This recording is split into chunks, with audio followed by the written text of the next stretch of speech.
아니 이거 진짜 큰일 났는데요? 새로 수정된 CPI 보니까 전혀 인플레이션이 안 잡히는 것 같아요. 근데 또 이 와중에 CPI 산정 방식을 바꿨다고요? 도대체 왜 바꿨을까요? 이번 달 CPI의 진실 한번 알아보겠습니다. 네, 너무 안 좋은 소식이 들리고 있죠? 최근 4주에서 5주 정도 중고차 가격 흐름이 다시 올라가고 있습니다. 만하임 중고차 가격 지수가 무려 2.5%나 급등했다고 발표가 됐는데요. 이건 2021년 11월 3.9% 이후 월간 최대 상승폭을 기록했어요. 판매량 같은 경우도 16%가 증가한 걸로 집계됐고요.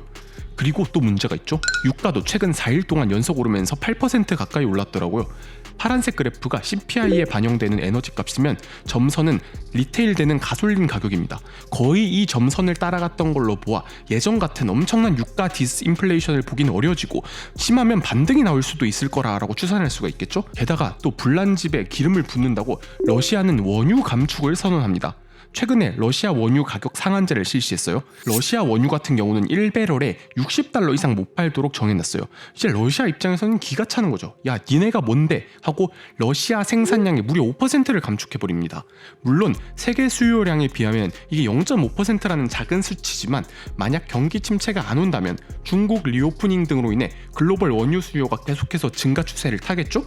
그렇다면 다시 원유 가격이 치솟을 수가 있다는 거겠죠. 또 여기서 끝내면 그나마 괜찮은데 하나 남았어요. 이 사우디가 맹주로 있는 오펙 플러스 역시 한마디 거듭니다.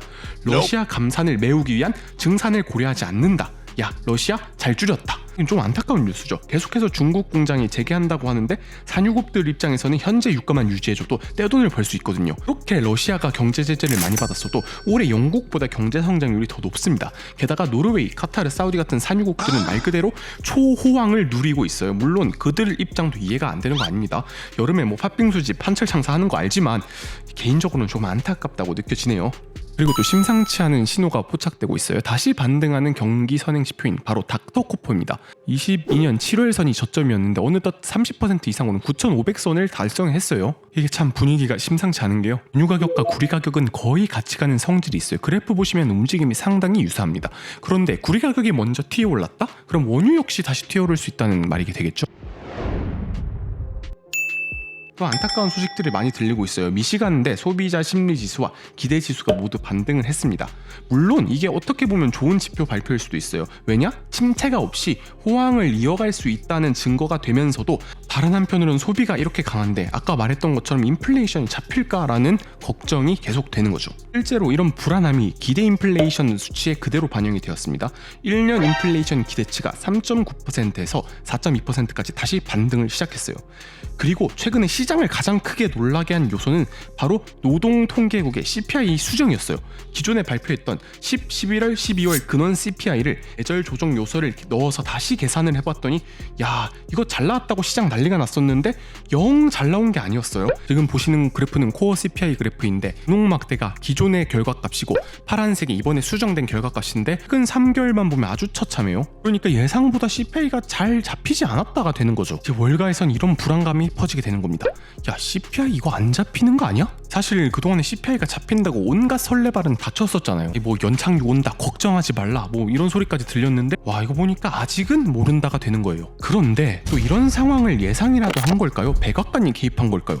자, 2023년 1월부터 미국 소비자 물가 CPI 가중치 선정 방식을 변경했습니다. 야, 이게 뭐냐?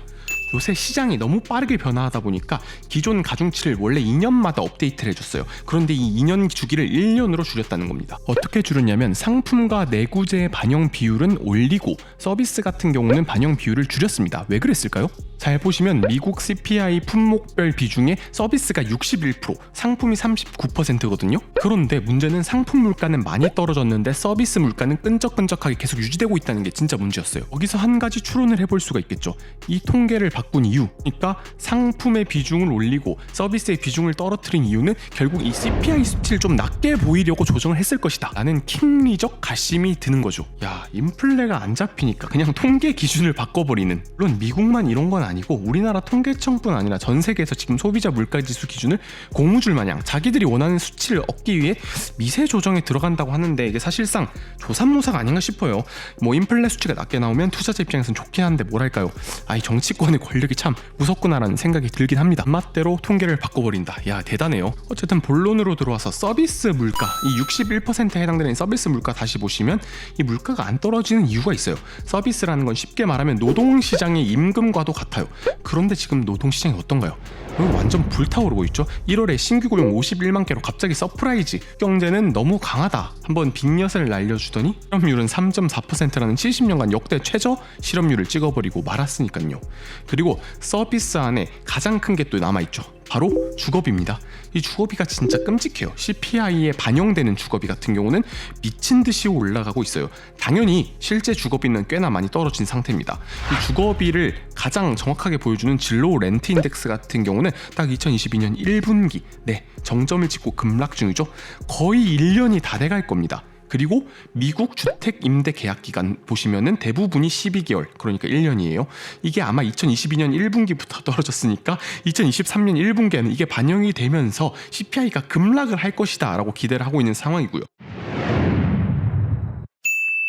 이렇게 알아봤듯이 CPI에 영향을 주는 요인은 너무 많습니다. 클리블랜드 연은 같은 경우는 6.44를 헤드라인 CPI로 예측을 했어요. 이건 전달 대비 6.5에 비해 거의 떨어지지 않은 수치예요. 만약에 이대로 나온다면 정말 시장은 좀 충격을 받을 것 같습니다. 또한 월가 컨센서스는 헤드라인 기준 6.2%입니다.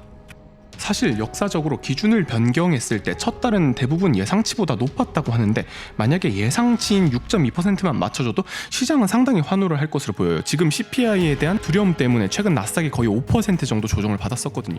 어쨌든 CPI 측정 가중치 변경과 계절 조정 등으로 인해 엄청난 혼란을 겪고 있는 이번 CPI, 변곡점에 서 있는 미국 주식을 위로 들어올릴지 인플레이션이 부활하면서 바닥으로 내다 꽂아버릴지 정말 유심히 지켜봐야 되는 하루가 되겠습니다.